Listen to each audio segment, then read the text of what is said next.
Hey guys, Spenny here. So Palantir is going to play a massive role in reaching net zero carbon emissions around the world.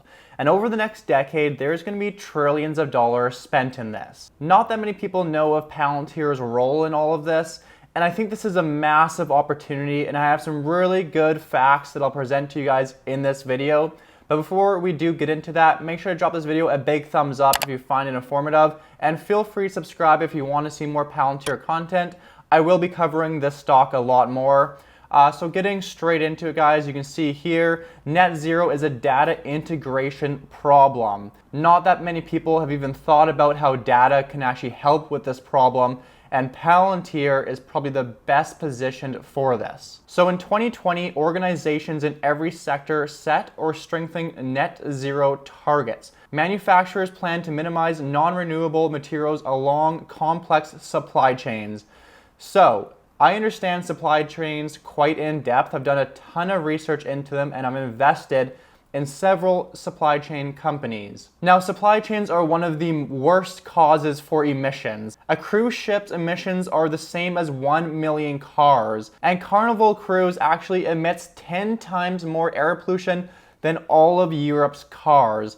So this is an industry that's going to benefit massively if they adopt Palantir's technology to help them with solving this problem. And right now there's actually a huge push amongst container ships and dry bulk shipping to reduce their carbon emissions. There's actually mandatory legislation coming into place to help them with this.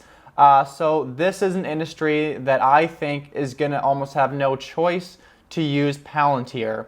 There's a lot of issues with the current model they're using. So currently they're using these carbon calculators to gauge how well they're tackling this issue.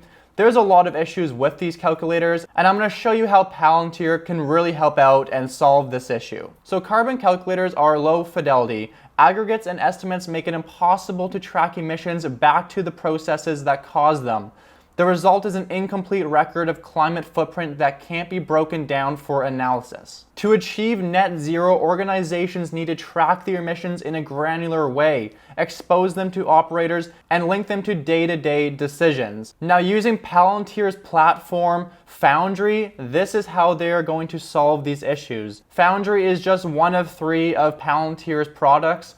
So it says here, our customers use Palantir Foundry to build a carbon-focused common operating picture that allows each part of an organization to collaborate on a net zero goal. And there's 3 key elements to this process. So the first and probably most important one is integrating data across an organization, including open source and climate policy data. So data integration enables organizations to combine siloed sources into a complete picture of emissions and their associated costs and risk. The second way they assist with this is modeling capabilities for simulating different carbon scenarios. And this one is huge. So Foundry's model management capabilities allow users to analyze and learn from past decisions in order to inform future ones. And then thirdly, flexibility to quickly assess the impact of changes and update decisions. So Foundry enables a high degree of flexibility in modeling and analysis, allowing organizations to quickly assess the impact of new developments and adapt their positions accordingly. So it's really simple. By using Foundry, they're going to be able to analyze all this data on the fly, see what's working, what's not working. They're also going to be able to analyze data from years ago and also use different simulation scenarios into the future on what would work best. Without Foundry, they're not going to be able to do this. And to me, it should almost be mandatory that they have to use a platform like this in order to solve this emission crisis. So I wouldn't be surprised if there's some kind of regulations that come into play where these companies are gonna be left with almost no choice to use software like this to assist them with this massive problem. Now, obviously that's a lot of speculation. However, this is a massive issue for supply chains. They're one of the worst causes for emissions, and they are currently very slow at adapting to new technologies. I'm invested in a stock called ZIM. Ticker symbol is ZIM.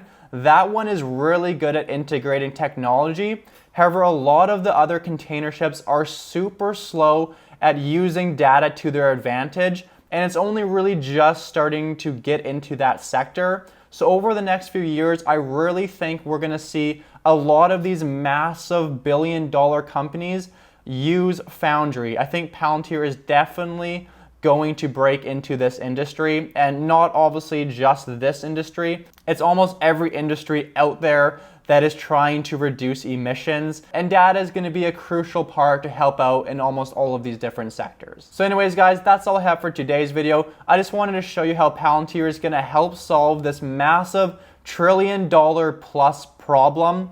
And also, I'm going to have a couple more Palantir videos being released very shortly. One is on their biggest risk, and another one is on their valuation. Those are two videos I don't think you're going to want to miss, so make sure to subscribe if you're interested in seeing them.